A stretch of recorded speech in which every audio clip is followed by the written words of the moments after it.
Oh shit! Oh my god! This is a monster! Oh shit! Oh, like I'm locked up.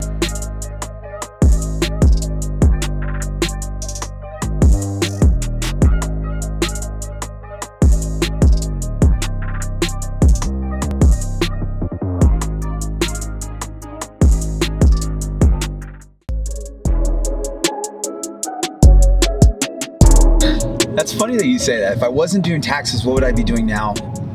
I often think about that too because I love real estate investing. But the reason why I love real estate investing is because I know taxes, right? If I didn't know everything that I knew about taxes, I don't think I would have real estate. And I'm not sure if I would even be surrounded by people who are doing investing. I might still be a personal trainer working in a sales career because I have really good sales skills. But I don't think I would have gotten to that place where I was investing in real estate and making my money grow for me. So it's really learning about taxes and learning how income is taxed that got me passionate about real estate. So I would love to go into real estate investing if I never did taxes. I'd say real estate investing would be my number one. And then number two would probably be a personal trainer or a realtor.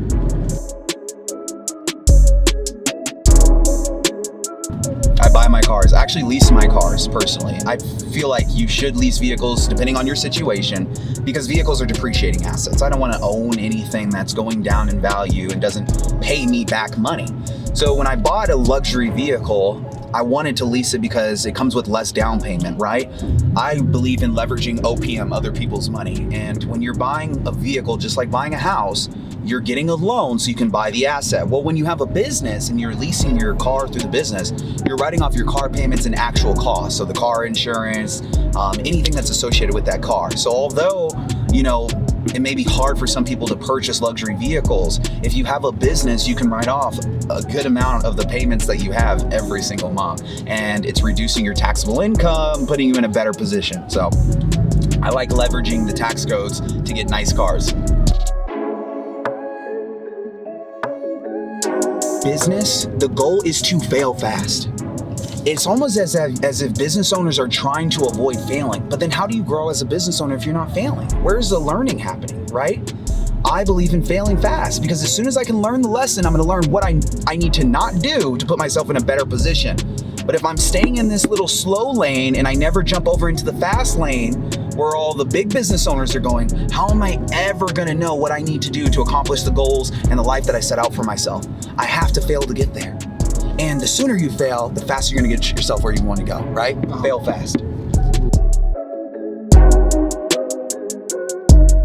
Ooh. So if you're looking to get into real estate, first thing you got to do is invest in yourself. I feel like until you have a good understanding of all the different types of ways that you can get invested, then you should make an investment. There's so many times I get on the phone with somebody that's saying, I have a little bit of money. I have about $50,000, $100,000, $500,000 sitting aside. What should I do with the money? What type of real estate I should invest in? It's not my job to tell you what type of real estate you should invest in. My job is to help you reduce your taxes with your investments. So I want you to invest in real estate, but however, I need you to know what type of real estate you're investing in. And the only way you're going to be able to know that is if you do some investing in yourself.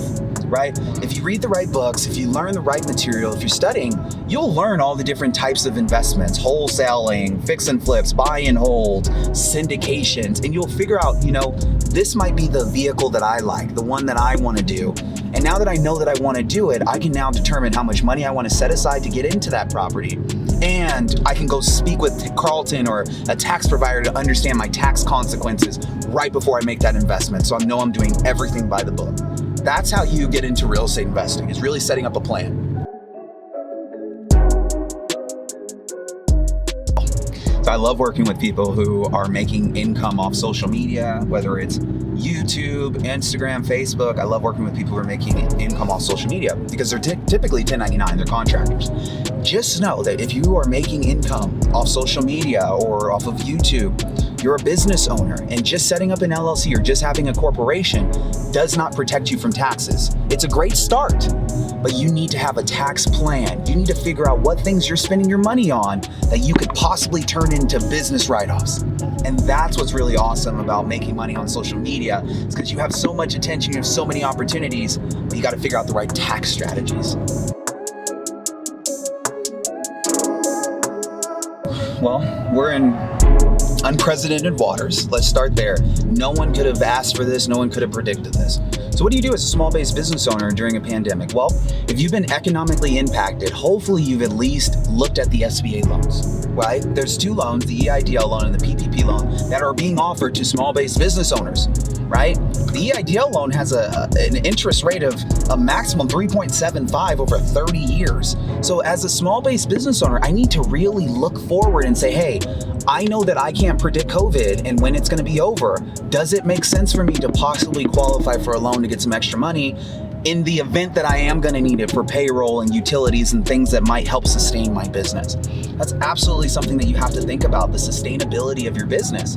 Also, where's your online presence? A lot of business owners are hurting right now. Why? Because people can't go out and show up to your office or show up to your storefront. So what is something that you can do right now as a business owner to pivot to make sure that you have an online presence, right? We just realized that Nokia, a phone company, is now getting into pharmaceuticals, right? So why are all these different organizations pivoting to doing something else, to selling hand sanitizer? Because they realize they have to keep the lights on. The business has to stay alive. And in order to do so, sometimes you have to change your ideas and even your business model. And so I urge my business owners to be more mindful about the inevitability of the future. We can't predict really what's going to happen right now. So the best thing that we can do is put ourselves in the best possible position.